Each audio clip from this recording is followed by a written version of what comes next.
भैया पांचे या नाग पंचमी की कहानी। बहुत समय पहले की बात है। एक गांव में एक साहूकार रहता था। उसके 7 पुत्र थे। वो सातों पुत्र विवाहित थे। साहूकार की 6 बहुओं के भाई थे और उनका मायका बहुत समृद्ध था।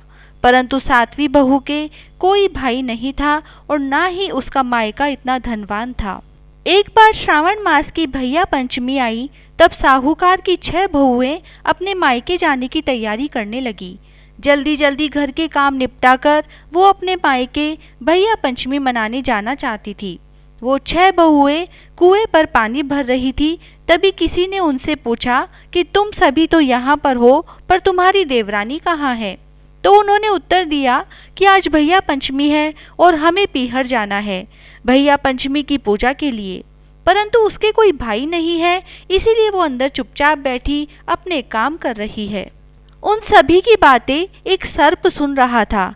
एक बार उस छोटी बहू ने उस सर्प के जीवन की रक्षा करी थी, इसीलिए वो सर्प उसका आभारी था। उन बहुओं की बातें सुनकर सर्प उन बहुओं के पीछे पीछे उनके घर पहुंच गया। घर पहुंचकर उस सर्प ने आदमी का रूप ले लिया। घर में आकर उस सर्प ने साहूकार की छोटी बहू को अपनी बहन बताया और कहा कि वो उसका दूर के रिश्ते का भाई है। उसने वहां सबका अभिवादन किया, लेकिन छोटी बहू को यकीन नहीं हुआ, इसीलिए उसने उससे कहा कि मेरा कोई भाई नहीं है, तुम कौन हो? मैं तुम्हें नहीं जानती। तब उसने उसको विश्वास दिलाया कि वो उसका भाई है और कहा कि मेरा जन्म तुम्हारे विवाह के बाद हुआ था। यह जानकर उसे बहुत खुशी हुई और वह सबसे कहने लगी कि मेरा भाई आया है, मेरा भाई आया है। उसे याद आया कि आज तो भैया पंचमी है, परंतु उसने कभी यह त्योहार नहीं मनाया था, इसीलिए उसे इसकी विधि पता नहीं थी। उसने अपनी सास से भैया पंचमी की विधि पूछी। बोली, सासू माँ, मेरा भाई आया है और आज भैया पंचमी है, मैं क्या करूँ? उसकी सास ने कहा कि पहले चूल्हा लीप, फिर उस पर चावल चढ़ा। जब चावल बन जाए उसमें घी बूरा मिलाकर अपने भाई को खिला। उसने वैसा ही किया। खाना खाने के बाद उस भाई ने कहा, बहन, मैं तुम्हें अपने घर ले जाने के लिए आया हूँ, सब तुमसे मिलकर बहुत खुश होंगे। बहू ने अपनी सास से पूछा तो उसकी सास ने भी उसे जाने की आज्ञा दे दी। जब इंसान के रूप में सर्प अपनी बहन को अपने साथ लेकर वहां से चला, तो उसने मार्ग में उस बहन को अपने विषय में बताया कि मैं एक सर्प हूँ और एक बार तुमने मेरे जीवन की रक्षा करी थी और मुझे भाई माना था, इसीलिए मैं अब तुम्हारा धर्म भाई हूँ। अपने बिल के पास पहुंचकर मैं अपने असली रूप में आ जाऊंगा, तब तुम बिना डरे मेरी पूंछ को पकड़ लेना और मेरे साथ बाम्बी में आ जाना। उसने वैसा ही किया और बाम्बे में पहुंचने के बाद उस सर्प ने उसे अपने परिवार से मिलवाया और अपनी पत्नी से कहा, ये मेरी धर्म की बहन है। तब उसकी पत्नी बोली, अब यह मेरी ननद है। भतीजे बोले, हमारी बुआ आई है। सबने मिलकर उसका स्वागत किया। साहूकार की छोटी बहू ने वहां देखा कि सांप के बच्चों की माँ अपने बच्चों और छोटे भाई बहनों को घंटी बजाकर बुलाती है दूध पीने के लिए।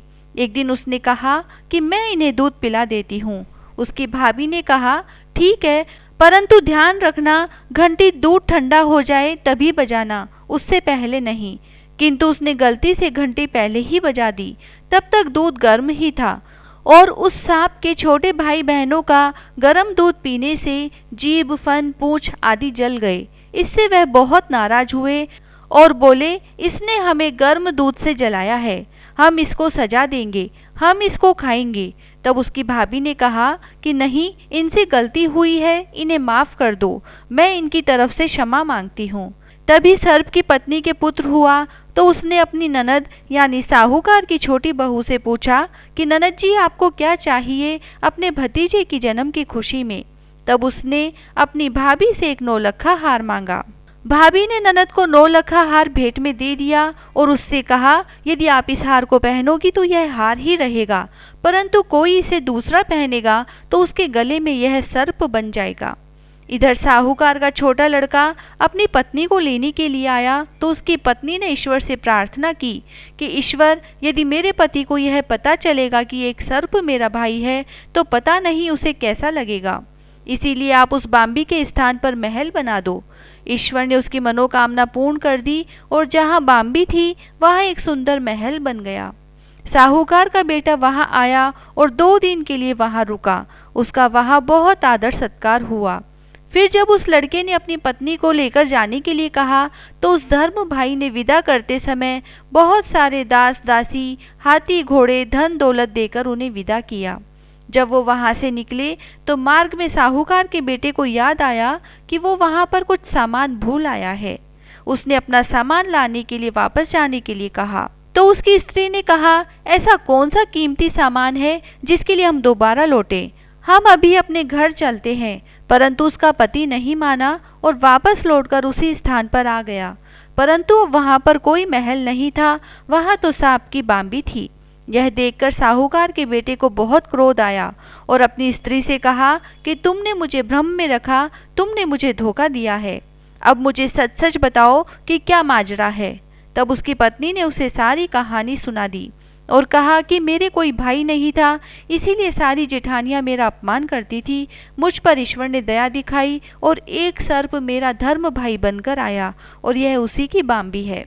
मैंने ईश्वर से प्रार्थना की थी कि 2 दिन के लिए उस बाम्बी के स्थान पर एक महल हो जाए, इससे किसी को इस बात का पता न चले। उसके पति को उसकी बात पर विश्वास हो गया और वो उसे लेकर अपने घर लौट आया। बहुत दिनों बाद उस साहूकार की छोटी बेटी के पुत्र हुआ। साहूकार की छोटी बहू ने अपनी ननद से पूछा कि तुम्हें क्या चाहिए। तो उसकी ननद ने कहा कि आप जो अपने मायके से 9 लखा हार लाई हो, मैं तो वही लूँगी। तब छोटी बहू ने उससे कहा, तुम उसकी जगह कुछ भी ले लो, मैं खुशी से दे दूंगी, पर उसे मत लो, ये मेरे पीहर का हार है। यदि इसे मेरे अतिरिक्त कोई दूसरा पहनेगा तो यह सर्प बन जाएगा। परंतु उसकी ननद नहीं मानी और बोली, मैं तो यही हार लूँगी। तब उस बहू ने अपनी ननद को वो हार दे दिया। जैसे ही वो ननद उस हार को हाथ में लेकर देखने लगी, तभी वो सर्प बन गया। यह देखकर ननद बहुत डर गई। तब छोटी बहू बोली कि मैंने आपसे पहले ही कहा था, यह मेरे पीहर का हार है। फिर उसने अपनी ननद को अपनी सारी कहानी बताई कि कैसे एक सर्प उसका धर्म भाई बनकर आया और उसकी पीहर की कामना पूरी करी। यह सुनकर उन सभी को बड़ा अचंभा हुआ। किस प्रकार सच्चे मन से ईश्वर से भैया पंचमी के दिन उसने जो मांगा, ईश्वर ने उसे दिया।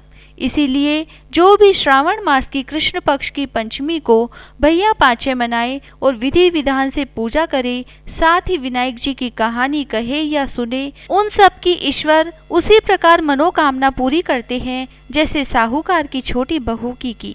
विनायक जी की कहानी।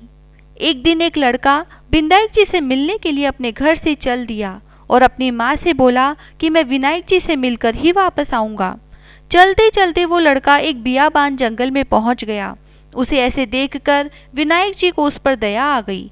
उन्होंने सोचा कि ये लड़का मुझसे मिलने का नाम लेकर घर से निकला है, कहीं जंगल में इसके साथ कुछ अनिष्ट न हो जाए। यही सोचकर विनायक जी एक बूढ़े ब्राह्मण का रूप धरकर उसके पास आए और बोले, बेटा तू कहाँ और किसके पास जा रहा है? वह लड़का बोला कि मैं अपने घर से विनायक जी से मिलने के लिए निकला हूँ, मैं उन्हीं के पास जा रहा हूँ। यह सुनकर बूढ़े ब्राह्मण का रूप धारण किए विनायक जी बोले, मैं ही विनायक हूँ, बोल तुझे क्या चाहिए? जो भी मांगना है मांग ले, परंतु एक बार में ही मांगना। यह सुनकर उस लड़के ने कहा, अन्न हो, धन हो, हाथी की सवारी हो, महल में फूल के गुलाब के जैसी सुंदर स्त्री बैठी हो। उसकी चतुराई देखकर विनायक जी प्रसन्न हो गए और बोले, लड़के तूने तो सब कुछ ही मांग लिया, जा सब कुछ वैसा ही होगा जैसा तूने मांगा है। वो लड़का फिर जब अपने घर आया तो उसने देखा कि उसके झोपड़ी के स्थान पर एक सुंदर सा महल है, जिसमें एक सुंदर सी बहू चौकी पर बैठी है और घर में बहुत सारा धन है। उस लड़के ने अपनी माँ से कहा, देख माँ, मुझे विनायक जी ने कितना धन दिया है, यह सब मैंने विनायक जी से मांगा है। हे विनायक जी महाराज, जैसा आपने उस लड़के को दिया वैसा सबको देना। कहता ने सुनता ने हमारे पूरे परिवार की मनोकामना पूरी करना। जय श्री राधे।